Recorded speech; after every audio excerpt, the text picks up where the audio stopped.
Sabi po sa first letter of Peter, stay sober and alert. Your opponent, the devil, is prowling like a roaring lion, looking for someone to devour. Naintindihan nyo? Kaya ho, pag may nagsasabi sa akin, Father, kahit kailan hindi ako sasama sa exorcism mo, tatanungin ko, bakit? Kasi baka lumipat sa akin. Palagi ko, fear nyo rin yun, no? Kasi baka lumipat sa akin. Ang sinasabi ko naman, and take this as a consolation, hindi ho yan lilipat sa inyo. Kasi, meron ka na. Ayan, no? May umaaligid sa inyo, sa akin, sa ating lahat. Kaya, Sister Cecil, huwag ka mainggit sa iba, meron ka rin. Ha? Manjo, lalo na sa ating dalawa, meron tayo, huwag ka mag-alala, mas marami sa'yo.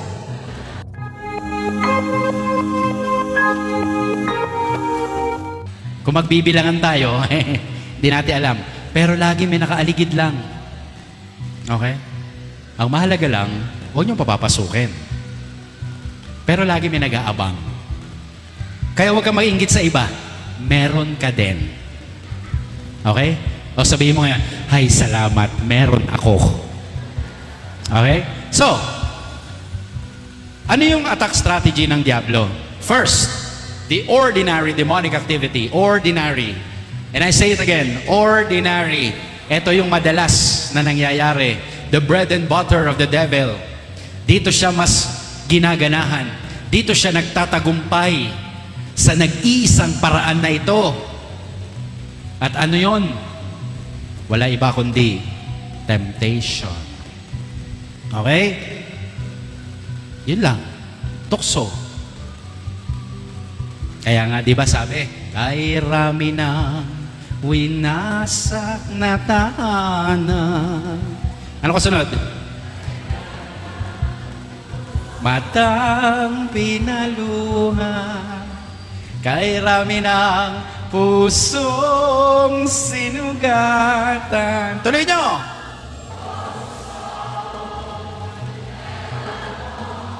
Nox! Galing ah!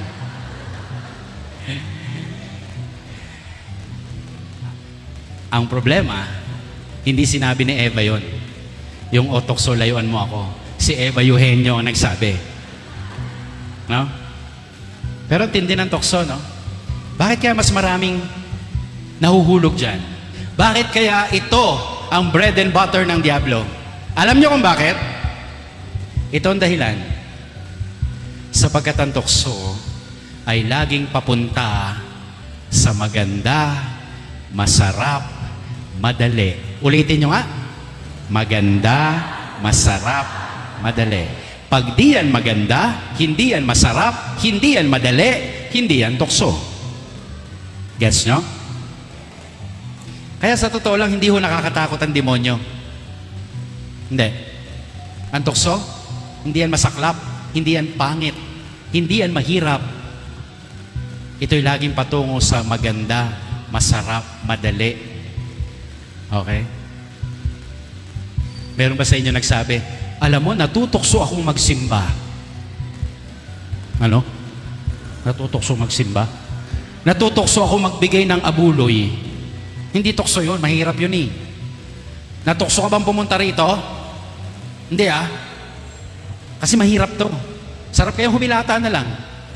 Friday evening, manood na lang ng Netflix o yung iba Viva Max. Di ba Calvin? Asa na yun? Di ba? Umulan pa. Ba't ka pupunta rito?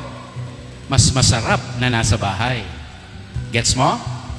Maganda, masarap, madali. Natatandaan niyo yung 7 diablong binigay ko? Natatandaan niyo? Okay. Kaya ho sila 7 sapagkat responsable sila sa mga uri ng kasalanang nakamamatay. Tandaan niyo yan, ha? Deadly sins. Catechist, do you know the 7 deadly sins? The capital sins? Let's begin. Beelzebul is responsible to the sin of gluttony.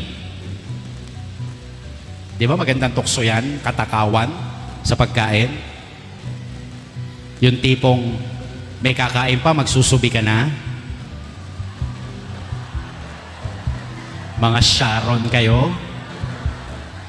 Busog na, gusto pa rin. Kumukuha ng mga hindi nila mauubos na pagkain. Gluttony yan. Alam nyo ngayon, matindi ang panawagan sa gluttony. Bakit? Lalo na, tingnan nyo yung mga anak ninyo.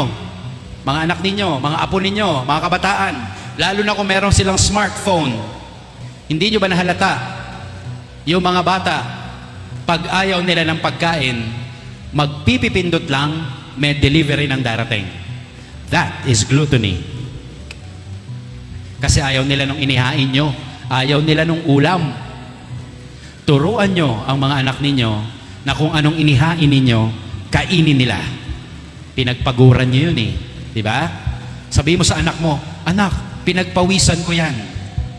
Sasabihin ng anak mo, ew, may pawis. Hindi. Gluttony yun. Yung ayaw mo na nakahain, maghahanap ka ng ibang ulam. Ha? Turuan ng mga anak. Huwag silang papadaig kay Beelzebul. Magpapasko na naman. May mga potluck tayo sa mga ministries natin. Ano? Party. Tama? Iba dyan, gluttons talaga. Bakit? Magdadala ng 2 tilapia, mag-uuwi ng 3 bangus.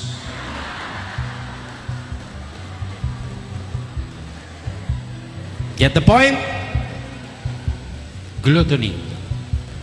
Parang ganito sinasabi. Ito ang isang sample na matinding gluttony. Gusto ko itong pagkain na ito. Gusto ko ganito karami. Gusto ko ganito pagkakaluto. At gusto ko ngayon na. Gluttony. Kaya tinan nyo po yung smartphone ng anak ninyo. May Grab. May Panda Express. Diba?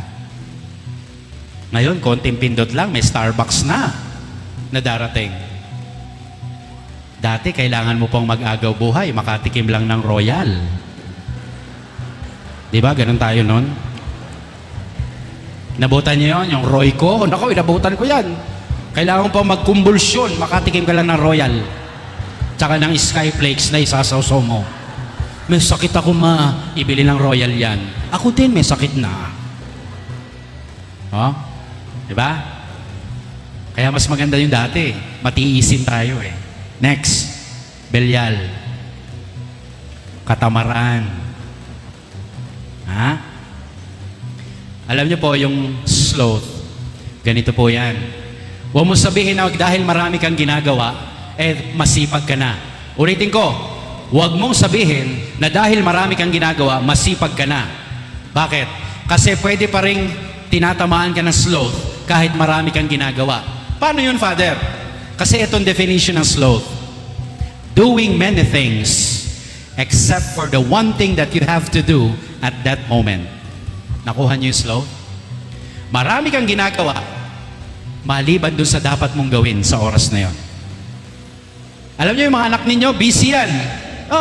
Mag-TikTok, mag-Facebook, mag-Instagram. Kayo rin, di ba? Minsan, busy-busy kayong kapapanood ng telenovela. May ginagawa ako. Ang ginagawa mo, nanonood.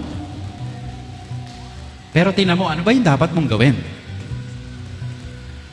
Pag ginawa mo na yung dapat mong gawin sa oras na yon, then you're not being lazy. Pero ito, nananawagan sa inyo, si Belial. Mga church workers, ha? Papalit ka na lang sa serve mo. Sabihin mo, may sakit ka. Alam ko yan. No? Sabihin mo, may family reunion tayo. Ikaw naman, magte-text ka, palitan mo naman ako, sister, ang taas ng lagnat ko. Che. Okay? You get the point? Tukso na magkaroon ng katamaran. Next. Asmodeus, last. Kahalayan. Okay? Dati nasa ako sa Antipolo Cathedral. May nagpa-bless. Sabi sa akin, Father, papabless po kami. Ano yung papabless nyo? Motel po. Ha? Motel? Binabless ba ang motel? Binabless ang motel? Anong prayer doon? Lord, sana dumami po ang customer nito. Ganon? Hindi ko alam kung anong gagawin ko nun eh. Pinuntahan ko na lang pero nagwisik-wisik lang ako. Buti nagsara. Sarado na. Binibigyan pa akong discount. Sabi ko naman, bibigay ko na lang ho kay Father Rock. Rock, kung nanonood ka. Okay. Pero ito po ang madalas na panunukso sa lust. Si Asmodeus. Biblical po yan, si Asmodeus. Check na po. Ang antidote po niyan si Saint Raphael. Okay? Next. Envy. Leviathan. Inggit.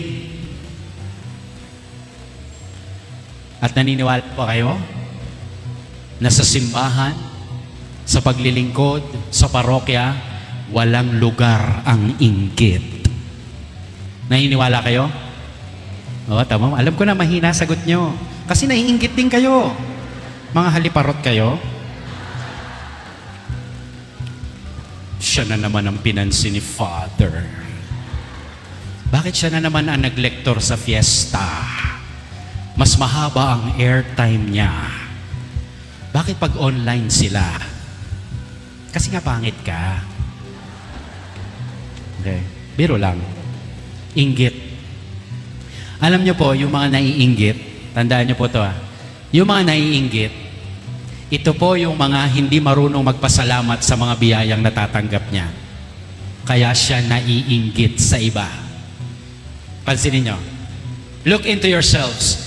If you are envious of others, then maybe you lack gratitude. No? You lack gratitude in God. Baka hindi ka kasi kontento sa mga biyaya mo. Kaya sinisilip mo yung biyaya ng iba. Bakit siya meron? Ako wala. Nako, isipin mo, meron ka rin na wala siya. Huwag ka mainggit. We are all equally blessed here. Amen? Are you blessed? Then there's no room for envy in your heart.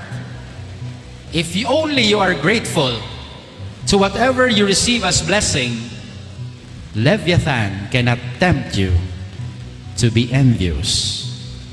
At isa pa, kung ikaw'y nakakaramdam na inggit, lagi mong iisipin, ang mahalaga naman sa akin kung ano ang tingin ng Diyos sa akin.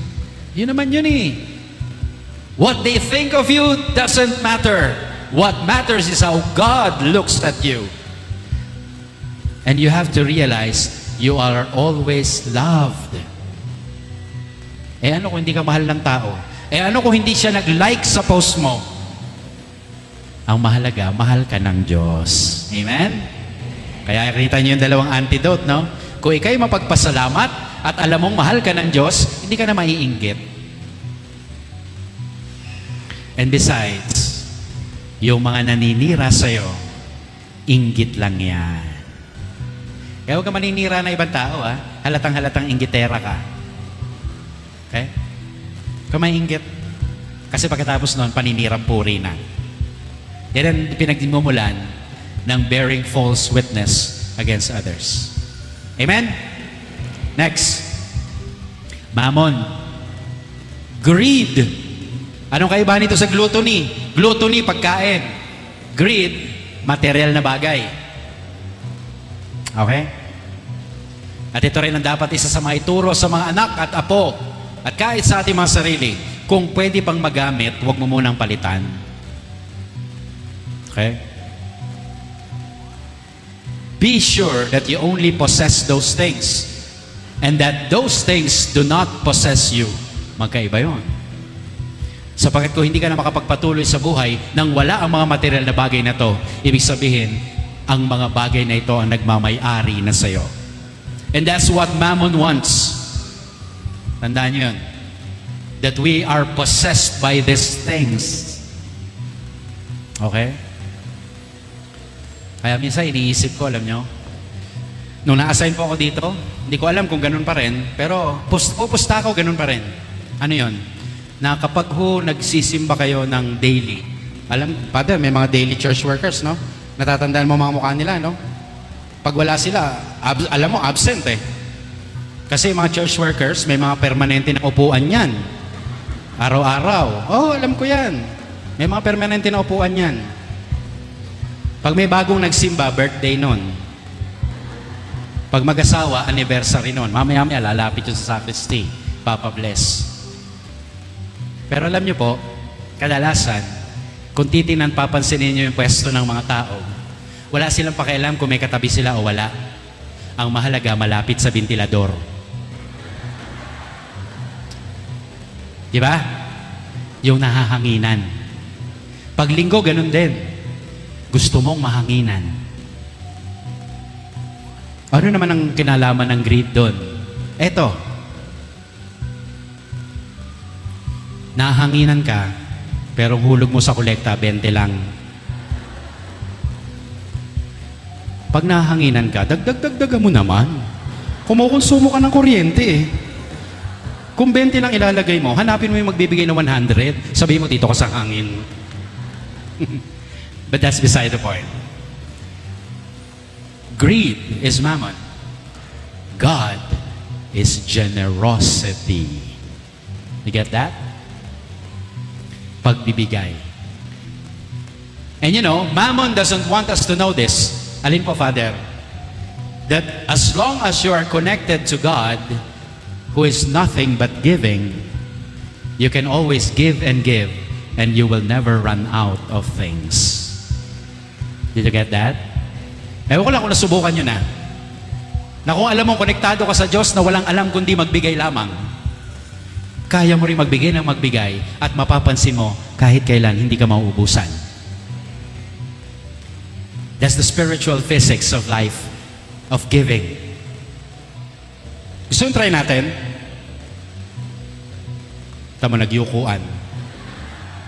Baka kasi yung kolekta umikot eh, no? Subukan nyo minsan kapag Sunday, pag naghulog kayo sa kolekta, huwag kayong titingin sa wallet nyo. Bunot lang. Sa bahay na lang kayo umiyak. Naibigay ko yung 1,000.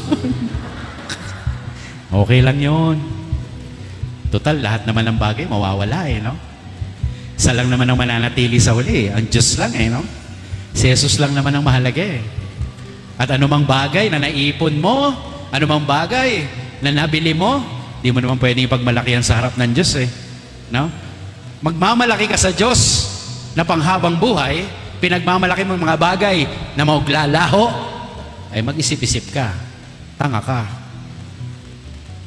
Kasi ano pa man ang naipon mo, nakamtan mo, dokumento, titulo, bank account mo, susi ng kotse, mawawala lahat yan. Sorry. Remember yesterday? 15 years, undoy, sa isang iglap, nawala ang maraming bagay. Kasama na si Father Undoy.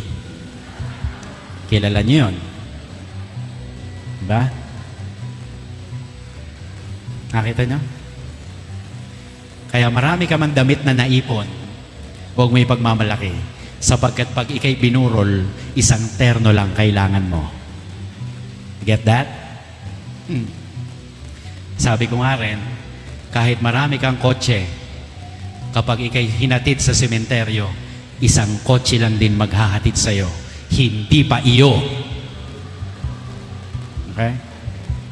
At huwag mo ipagmalaki yung mga titulo mo ng lupa. Doon din tayo magsasama-sama sa sementeryo. Maliit na lupa lang ang kailangan natin. So what's the use of being greedy? Sabi nga, mag-ipon ka ng kayamanan sa langit. And how is that?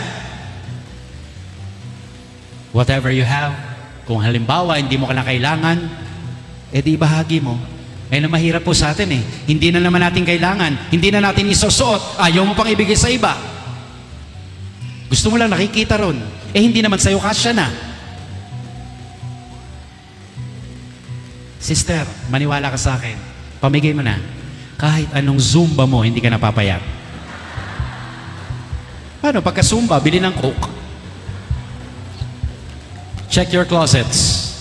I'm sure you have many clothings there that you do not need anymore, but you still do not want to let go. If you want treasures in heaven, Learn to give it to someone who is in need. At least may gumamit, di ba? Ewan ko, nagsisimula pa lang si Father Manjo sa pagiging pare. Ilang buwan pa lang. Ako, 23 years. Ang dami na akong parokyano nagbigay sa akin. Kahit dito noon, nagbibigay ng damit. Father, nagustuhan mo yung binigay ko? Ay, opo. Ba't di nyo po sinusuot? Ay, hindi kasya. Eh, nasaan po? Binigay ko po sa iba. Magtatampo. Ba't ko raw binigay sa iba? Di ba mas maganda may gumamit? Binili mo yun eh. Pera mo yun eh. Anong gagawin ko? Ipa-frame ko lang? Eh di binigay ko sa kasya. Kasi ang hirap sa inyo, hindi kayo nagtatanong ng size. Magtanong kasi kayo. Dati small yan. Extra small pa. Okay? You get the point here? Okay. Continue. Dalawa na lang to. Lucifer. Pride. Kayabangan. Today is the feast of Saint Vincent de Paul, and one of his more famous quotations is this. Vincent de Paul said, "Humility is nothing but the truth. Pride is nothing but lying." Ang ganda nung sinabi niya, no? Na yung mga totoo raw, ito yung mga tunay na mapagkumbaba. Pag nagsasabi ka ng totoo, pag hindi ka sinungaling, humility yon. Paano nangyari yon? O di ba mga kapatid, makaka-relate kayo, may mga bagay na ayaw natin pag-usapan. Ito yung sermon ko kanina umaga eh. Di ba? Ano-ano yun? Edad. Ayaw na ayaw mong matatanong. As much as possible, pag tinong ka, gusto mo ibaba. Eh mukha ka namang 80 na talaga. Kahit anong kulay ng buhok mo, yung balat mo pang 90 na. Di ba? Pero bakit tayo masabihin yung totoo? Why not tell them, I'm 85? And be proud of it. Alam niyo po yung nagsasabi ng mas mababa sa tunay niyang edad, hindi niya po nare-recognize kung gaano na siya kahabang taon na minamahal ng Diyos. Pag sinabi mo yung totoo, I'm 85 years old. Wow, sana all na umabot ng 85 na minamahal ng Panginoon. Ako po, 50 years na akong minamahal ng Diyos. Okay? That's humility. Ano pa ayaw nyo pag-usapan? Edad. Maliban doon, sweldo. Eh ano ngayon? Ano ngayon kung mas mababa sa kanya? Mas mahal ba siya ng Diyos kaysa sa akin? Alam nyo, sasabihin ko sa inyo, alam ko minsan kapag yung mga nanay nag-uusap-usap, pag may nagtanong, kumusta mga anak ninyo? Kapag may isang nagsabi, successful po siya, isa lang ibig sabihin nun, malaki ang kinikita. Kasi yun ang ating connotation ng success. Malaki ang sweldo. So ngayon, yung mga nanay nag-uusap, successful anak ko, doktor siya sa Amerika. Uy, ayos. Ako, successful din anak ko, lawyer siya sa United Nations. Oh. Yung isang nanay, sabi, di ko alam kung successful anak ko eh.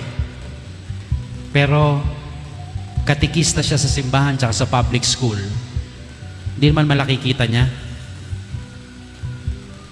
Tanungin niyo kung sino pinaka-successful sa tatlo. Kung pera susukatin, at ang alam ng mundo, yung unang dalawa. Pero sa kaharian ng Diyos, naniniwala akong successful din ang taong marunong tumulong sa kapwa kahit hindi malaki ang perang natatanggap. Kasi yung success para sa atin, dapat ipagmayabang. No. We're called not to be successful, but to be faithful to God. Amen? Kaya ho, kahit na ganyan, okay lang yan. Ayaw nyo pa matatanong, ilan ang anak ninyo? Eh wala. Diba? Pag walang anak, ayaw pag-usapan. Pwede naman sabihin, wala po kami anak eh. Siguro, ito'y kalooban ng Diyos na hindi kami magkaanak para mag-focus kami sa isa't isa. O kaya panawagan sa amin ay mag-ampon. That's the truth. Then you become humble. Diba? Iba naman, ilan anak nyo? 50. Oh, ayaw niya rin matanong kasi 50 anak.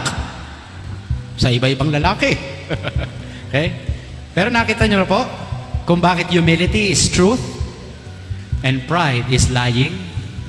Because the father of lies is Lucifer. Pride. And finally, okay pa ba kayo? Alas 8 pa lang. Okay na? Inaantok na? Tapusin ko na. Next time na lang. Tapusin ko. Ang buhay nyo. Okay. Konti na lang to. Kasi yung 4 and 5, mabilis lang naman eh.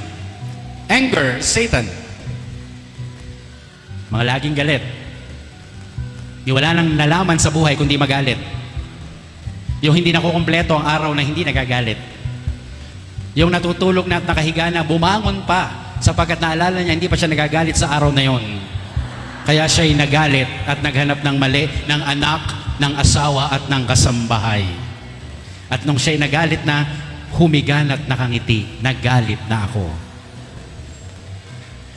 Alam niyo po, isa sa mga payo ko sa mga naglumalapit sa akin at sinasabing, Father, paano ba ako matutulungan sarili ko?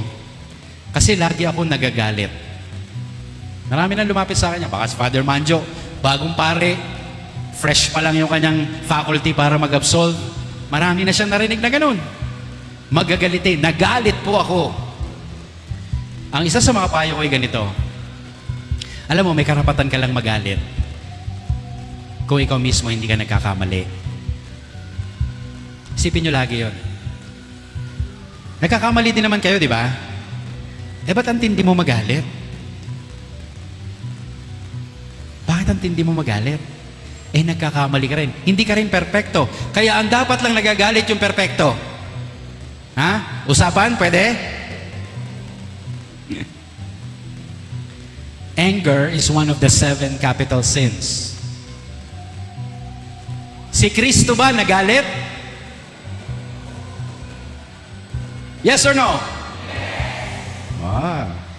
With conviction. Para yung galit niya may dahilan. Yung malakas ang sagot, laging galit yan. Si Kristo ba nagalit? So nagkasala siya. Kala ko ba nagalit? Huy. Galit talaga yon? Galit hindi? Oh, hindi nyo na alam. Oh, next year ko na sasabihin. Ulit. Is anger a sin? Huy.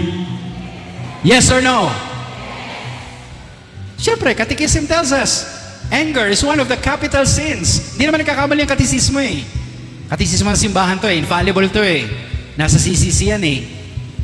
Catechism of the Catholic Church. So, konbinsito kayo na anger ay sin. Tama?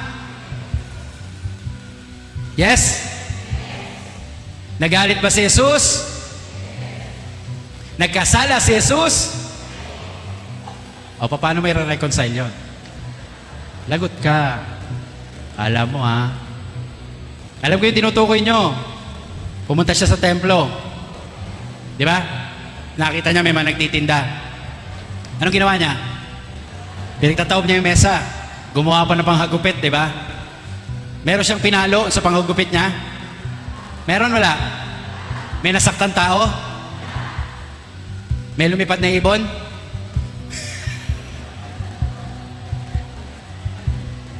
Galit ba yon?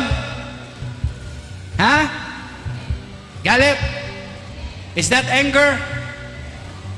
Okay, challenge. Kung makukuha nyo ang isang Bible na ng translation John, Jesus became angry, bibilin ko yung Bible nyo kahit magkano. You know what is written in the scriptures? Sabi doon, zeal for your house consumes me. Zeal for your house consumes me. Malasakit sa iyong templo ay nag-uumapaw sa akin. Ulitin ko, malasakit. Hindi po yun galit. Kaya ho kung kayo, mapagtaasan nyo ng boses ang isang tao dahil mahal ninyo at kayo nagmamalasakit, huwag nyo nang ikumpisal Magtatagal lang. Hahaba lang. Pero kung kayo nagalit dahil kailangan yung maghiganti, manakit, pumatay, manira, yan, kumpisal nyo. You get that? Anong tawag doon, Father? Well, take it from Saint Thomas Aquinas. Kahit po binanggit yung word na anger doon sa kanyang definition, here is what he really meant. Thomas Aquinas. What happened during that cleansing of the temple is called passion to set things right. Sabihin nyo nga. Kasi may kailangang ituwid. Di ba? Di ba ganun din kayo? Sa anak nyo, sa apo nyo, may kailangang ituwid. Kaya nga lagi nyo sinasabi, pinagalitan kita hindi dahil sa hindi kita mahal, kundi mahal na mahal kita. Amen? Yan. Ewan ko kung nasasabi nyo sa asawa nyo. Nagalit ako sa iyo, aking mister, sapagkat gusto kitang patayin.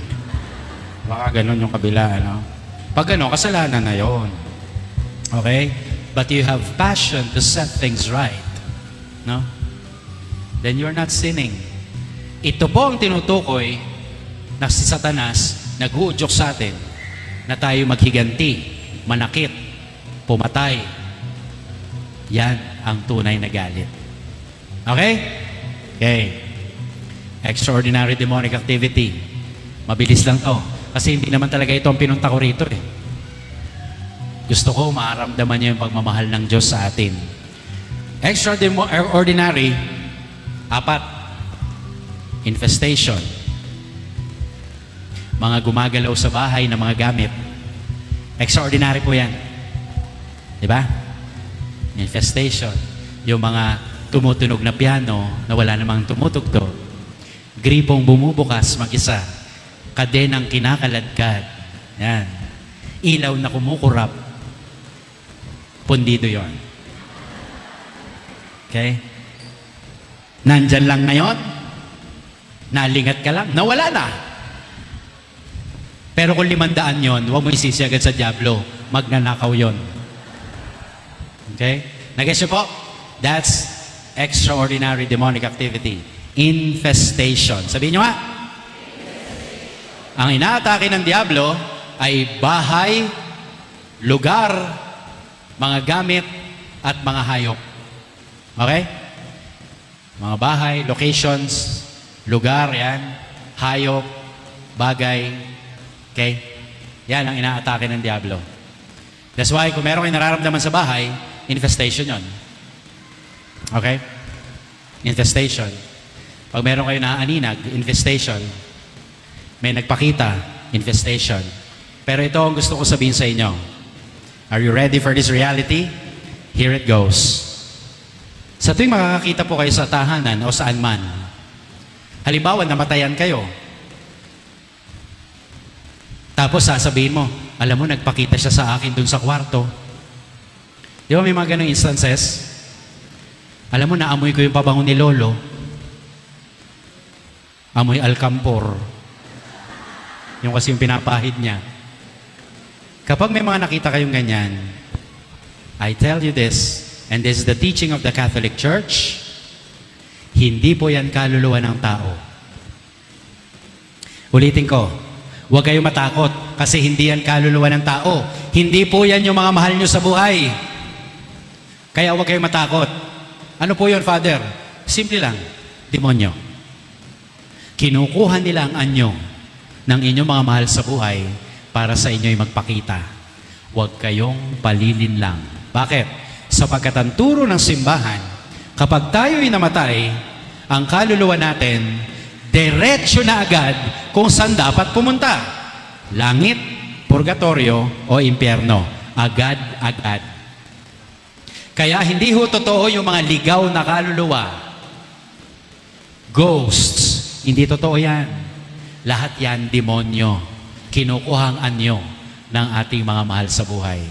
Ngayong alam nyo na, baka hindi na magpakita sa inyo. Kasi alam nyo na. Okay? Kayo papalin lang.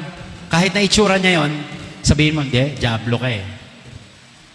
Hindi ka totoo. Kasi hindi pababayaan ng Diyos ang isang kaluluwang aali-aligid. No. Lahat yan accounted. Kaya nakikita nyo sa bahay nyo, hindi mo lolo yun.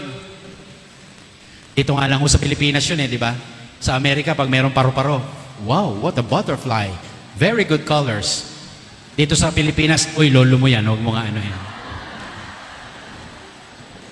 Ang mga kasiraan ng ulo natin, ano? Adereto Satana, lumay suave mi kivana, sun mga kweliba, iksebene na biba, krusaka sitikilu, nonda ko sitikidu, adereto Satana, lumay suave mi kivana, sun mga kweliba, iksebene na biba, krusaka sitikilu, nonda ko sitikidu, adereto Satana, lumay suave mi kivana, sun mga kweliba, iksebene na biba, krusaka sitikilu, nonda ko sitikidu, adereto Satana, lumay suave mi kivana, sun mga kweliba, iksebene na biba, krusaka sitikilu, nonda ko sitikidu, adereto Satana, lumay suave mi kivana, sun mga kweliba, iksebene na biba,